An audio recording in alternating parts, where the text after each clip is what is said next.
अस्सलाम वालेकुम दोस्तों। आज पोलियो के कतरों के हवाले से बात करना चाह रहा हूँ, जिसमें मैंने नोट किया है जब से मैंने स्कूल स्टार्ट किया है, मेरी एक बात जो ना मुशाहिदे में आई है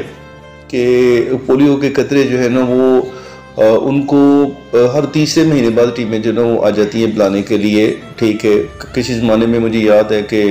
साल बाद या 6 महीने बाद या 8 महीने बाद जो है ना वो पोलियो के कतरे जो है ना उसकी कैंपेन चलाया करती थी। ज़्यादातर जो है ना वो 1 साल बाद जो है ना कैंपेन चलती थी, लेकिन अभी हर तीसरे महीने बाद जो है ना वो बच्चों को कतरे पिलाने के लिए टीमें जो है ना वो आ जाती हैं, परफॉर्मा ले जाती हैं। एक मतलब डाटा होता है वो हम उनको जमा करवा देते हैं। तो ये मतलब ऐसे लग रहा है कि जैसे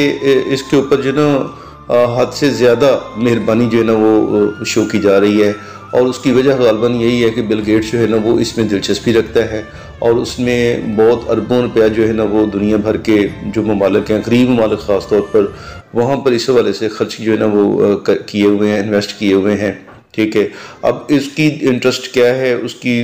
वो वजह क्या हो सकती है या वो क्या चाह रहा है, ये तो आने वाला ज़माना जो है ना वो बताएगा। लेकिन अभी हमें जो समझ आ रही है वो यही है कि ये जो इस तरह के लोग हैं जो खैरात कर रहे हैं थर्ड वर्ल्ड में, वो एक मखसूस एजेंडे पर जो है ना वो कर रहे हैं। पाकिस्तान के अंदर जो है वो एजुकेशन जो रियासत है वो उसकी ज़िम्मेदारी उठाने से जो है हाथ उठा चुकी हुई है, और 2001 के बाद से पाकिस्तान के अंदर किसी किस्म का कोई प्राइमरी स्कूल जो है ना वो नहीं बनाया गया, जिसका नतीजा ये है कि प्राइवेट माफिया जो है, प्राइवेट स्कूल्स माफिया वो सरगर्म है, और जो इन्वेस्टर्स हैं बड़े बड़े,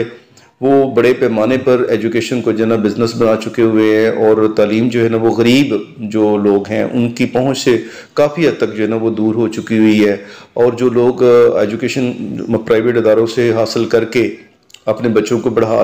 लिखा रहे हैं, यूनिवर्सिटियों में भेज रहे हैं, डिग्रियां ले रहे हैं,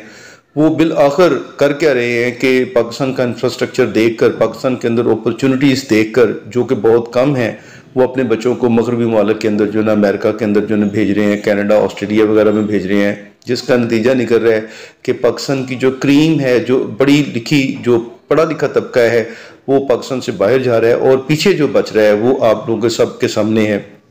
या तो वो पढ़े लिखे नौजवान हैं जो कि गरीब हैं, जिनके वालिदैन जो है ना वो इतने अफोर्ड नहीं कर सकते कि वो 25, 30, 35, 40, 80 लाख का जो ना वीज़ा लेकर अपने बच्चों को बाहर भेज सके।